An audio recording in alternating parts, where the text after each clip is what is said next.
that. Got a motion by Senator Sykes to move that report. Is there a second? Second by Representative Hawkins. Discussion. Seeing none, all those in favor say aye. Aye. Opposed, no. Motion passes. Committee number 4, consideration of possible approval and request for additional interim committee meeting dates by the Preservation Committee. JG.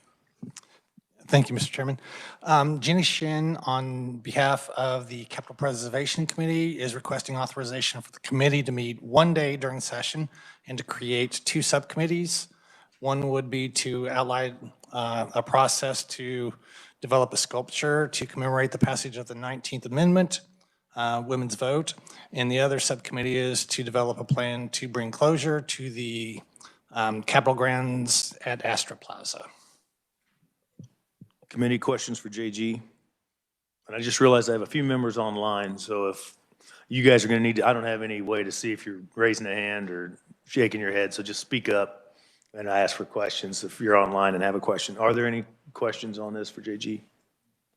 Seeing none, I'll take a, yeah, do I have a motion? Moved by Representative Hawkins, seconded by Senator Sykes. Discussion. All those in favor say aye. Aye. Opposed, no. Aye. Opposed, no. Motion passes. Number 5, authorization for statutory joint committees to meet during 22 session. This one's Gordon. Yes, there are various committees, statutory committees, like the Bob Bethel Committee and Rules and Regs, et cetera, that need authority from the LCC to meet during the legislative session. This is an annual motion that the council takes up. Very good. Questions for Gordon? Seeing none, I'll take a motion. Moved by Representative Hawkins, seconded by Senator Wilburn. Discussion. Hearing none, all those in favor say aye. Aye. No. Aye. Sorry, I'm getting ahead of you guys online. Opposed, no. Motion passes. Consideration of reimbursement for expenses for legislator attending the CSG Midwest Conference in Wichita. Tom Day. Mr. President, you skipped one. All right, we're going to back up to number 6. Consideration of approval of the holidays, 22. And you should have a memo in your folder. I think the only thing that's adjusted off of that is recognition of Good Friday. It does contain a discretionary day that is generally in the memo. So any questions on that one? Seeing none, I've got a motion by Senator Wilburn, second by Representative Hawkins. Discussion? Make the motion, please. Yep. Oh, and you'd like to add a piece? Okay. I move we approve the outlined holidays by the Senate President as well as one discretionary day for the legislative. Okay. I have a motion that was seconded by Representative Hawkins. Discussion. Seeing none, all those in favor say aye. Aye. Aye. Opposed, no. Motion passes. Now we're on to number 7. Tom? Thank you, Mr. President. Because we may not have another LCC meeting before April or May of next year, we needed some decisions to be made by the LCC regarding the CSG Midwestern Leadership Conference meeting in Wichita, which will occur on July 10th through 13th. As most of you know, the Kansas will be hosting this. Senator Carolyn McGinn is the chair of the CSG Midwest for the current year. And with the chairmanship of CSG Midwest comes the responsibility of hosting the annual meeting. That, like I said, that annual meeting will be July 10th through 13th. A little historical background, the last 2 CSG Midwest MLC conferences were held in 1997 and 2009. In 2009, there were 109 legislators out of 165 that attended. In 1997, there were 104 legislators out of 165 that attended. Both of those conferences were held in Overland Park. And what we are asking for is approval from the authorization and approval from the LCC for members of the legislature to attend the conference, and then what reimbursements they will receive. I've given some options in the memo. One of those, the main one, is to treat the CSG Midwest 76th Annual Meeting as an interim committee meeting. Legislators would be paid their salary subsistence for the actual days of the meeting, July 10th through 13th, and then mileage and tolls, and an en route day if they are if they live more than 100 miles from the meeting site in Wichita. The en route day is a discretionary thing that this council may or may not want to approve. And also, there is also an agriculture tour on July 9th, and that will be Saturday, July 9th, that will be held at the McGinn Farms. And if you so desire to approve attendance at that agricultural tour as well, in addition to the 4 days of the Midwestern Conference meetings. Other options might be to set a reimbursement cap of $1,000 per legislator, paying whether we are going to require the legislators to early bird registration. We anticipate that early bird deadline to be approximately May 9th of 2022. Normally, the early bird registration ends about 60 days before the conference. Those dates haven't been firmed up yet by CSG Midwest, but that's an approximate 60-day out from the conference. So to set a reimbursement cap, if you so desired, I gave some mileage or some dollar figures there per legislator if they were paid salary subsistence and anticipated or not mileage. We don't have to pay any subsistence if the legislator lives less than 50 miles from Wichita. Then maybe no expenses and no subsistence, but that's not fair to those legislators that live within 50 miles who also want to stay at the hotel for the meetings as opposed to driving back and forth every day to their homes. If legislators cancel, except in an emergency, they'd be responsible for the cancellation fee. And my recommendation is to treat this as an interim committee, pay salary, pay subsistence, pay mileage and tolls for any legislator who is registered at the conference. We also ask that the early bird registration deadline be met or the legislator pays the additional $50 over that early bird registration. And then if there's any cancellation fees, which is normally at CSG Midwest, a cancellation fee is normally $50 unless it's done like the week or so before the actual meeting. And if that's the case, most likely that legislator had an emergency, and so they wouldn't be responsible for the cancellation fee anyway. But with that, Mr. Chair, Mr. President, I would ask for authorization or discussion by you, the council, and what you would like to do for reimbursements for the conference in July of 2022. Okay, committee, there are questions for Tom or discussion, recommendations? Representative Sawyer, I see your hand on the button. Yeah, I would move, we follow his recommendation, treat it as an interim committee. So I have a motion. Is there a second? Second by Senator Wilburn. Discussion. Speaker Reichman. Thank you. For clarification, the folks that live within 50 miles, will they still have their, under this motion, will they still have their hotel paid for? Tom. They would receive subsistence That's what I meant, yeah. versus the hotel. Okay. Further discussion? Seeing none, all those in favor say aye. Aye. Opposed, no. Aye. Motion passes. Number 8, consideration approval of salary newly appointed legislative post auditor. Tom, I think this is back to you. Thank you, Mr. President.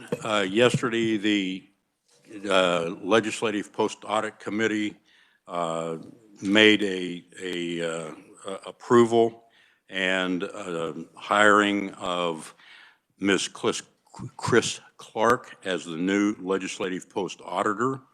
By statute, the LCC must approve the salary for the legislative post auditor, and congratulations to Chris.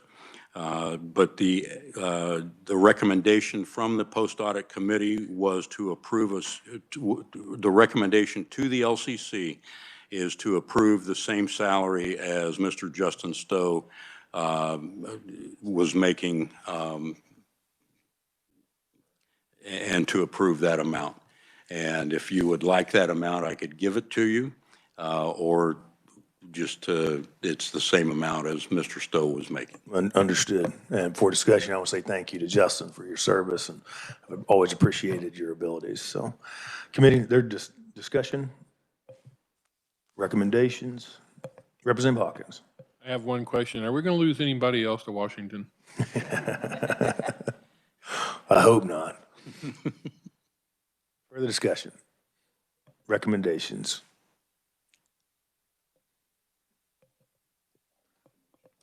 So recommendation, the motion is made to accept the recommendation by Senator Wilburn, seconded by Representative Hawkins. Further discussion? Seeing none, all those in favor say aye. Aye. Opposed, no. Motion passes. And welcome, Chris, to the new post. And we'll miss you, Justin, but understand we're in good hands. That was an emotion. All right, number 9, update on the progress regarding Kayla's RFP. Alan?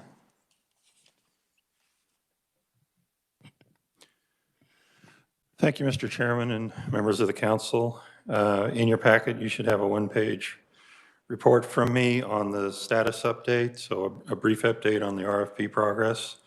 We released the RFP for bid on October 11th.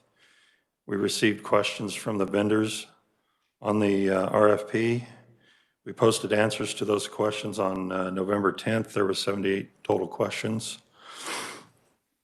We had the RFP open for 6 weeks for bid submissions. The proposal due date was November 22nd. We received bid submissions from 5 vendors.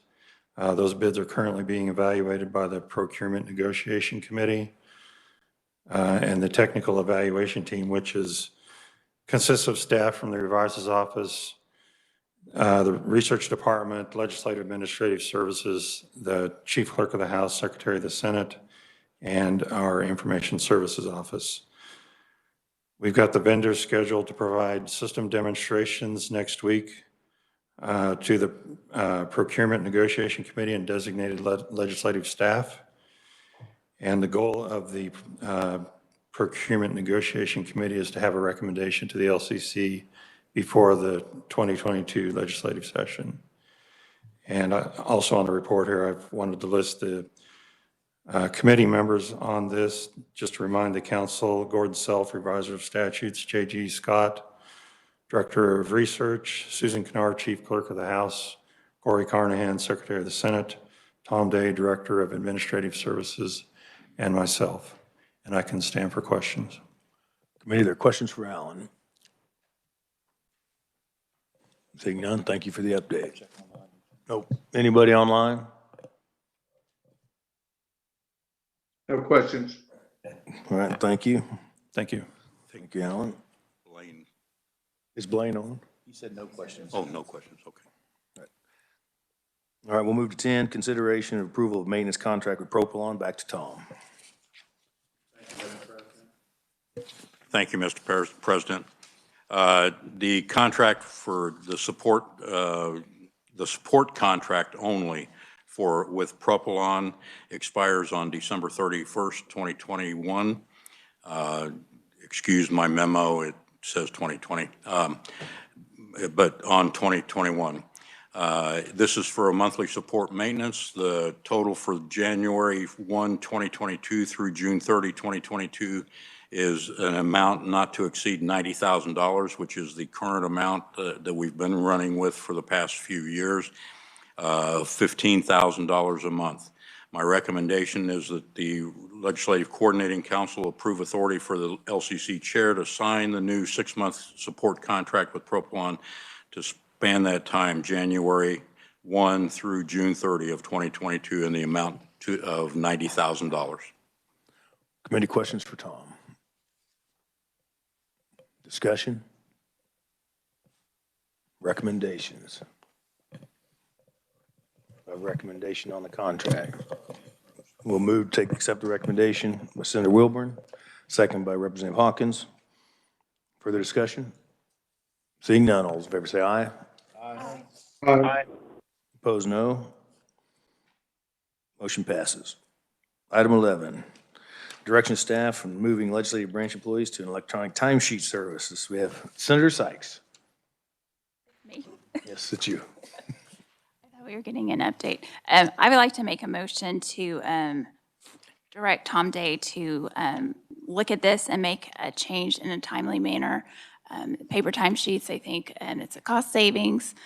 Also, I know we've had problems in my office where we're not necessarily in the office and having to have those timesheets in by 10 o'clock. So this would be an electronic way to do that. And I'm happy to answer any questions. Questions for Senator Sykes? Representative Hawkins.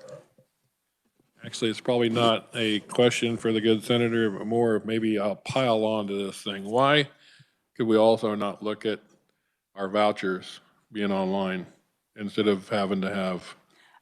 I would actually support that if you want to make a substitute motion to move that. I think Well, we should. I haven't asked anybody, so I'm just asking. I mean, if you're going to do that, why not also do the vouchers? I would ask maybe Tom if looking into it, if we could do all of that electronically. Tom? Mr. President, thank you. Senator Sykes and members of the council, to be honest, we had started looking at the timesheet issue prior to any discussions that ever came up. We can definitely look into fillable vouchers with electronic signatures on them as well. That will be sent out to each and every one after a meeting is done. You know, we could do it both ways, one way or both ways, I guess, to have, when the meetings are occurring, that you sign your timesheets, the pay vouchers then, or just go strictly electronic all the way across the board and create a fillable employment or pay voucher with the mileage and the daily meeting days and that kind of stuff. So we can definitely look into that entire electronic format and then have the electronic signature possibility for any of those types of vouchers. One of the issues, if I might continue on, especially on the timesheet issue, I have contacted the executive branch's personnel services, and they have an option for us. One of those options, though, is that each of the leaders will then have to approve those timesheet vouchers. They will be electronically sent to them, and then they would have to go in and approve them. Not necessarily keeps the employee from getting paid, but before probably the next pay period, those timesheets would have to be approved. Another thing on the timesheet issue, because this was looked at before my time with Legislative Services, it had been, the executive branch was trying to get all three branches into their systems. And there were some issues that are caused because the legislature, as personnel services tells me, as well as tells others on the human resource side, the legislature is special. And we have special accommodations that have to be made.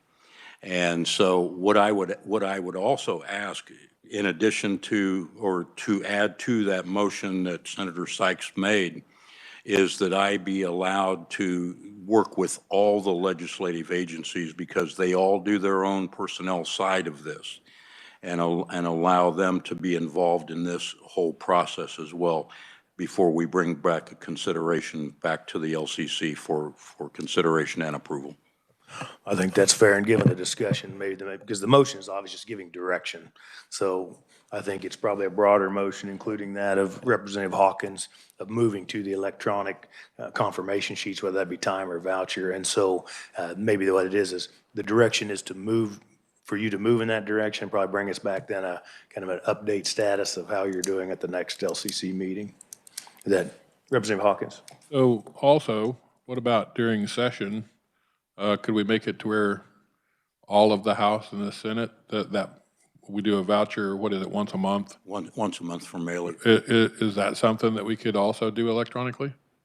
We can look into all those types of vouchers and see what we can do and what's feasible and what's not feasible, or everything should be feasible. It's, we just look into all of those types of different issues. Senator Sykes. So yes, just to clarify, I think, the timesheet, because other agencies are doing that, I think that's an easier lift to kind of move forward and yes, a proposal, but also looking at these other options and not to always pass the buck, but I think we can also let our chiefs of staff be the ones who possibly sign on those as for their other employees in our offices. Very good. So does everybody understand what we're actually going to basically, I'll cast a vote on giving direction, and then we'll expect a report on all this at the next LCC meeting. Further discussion? Seeing none, all those in favor say aye. Aye. Opposed, no. Aye.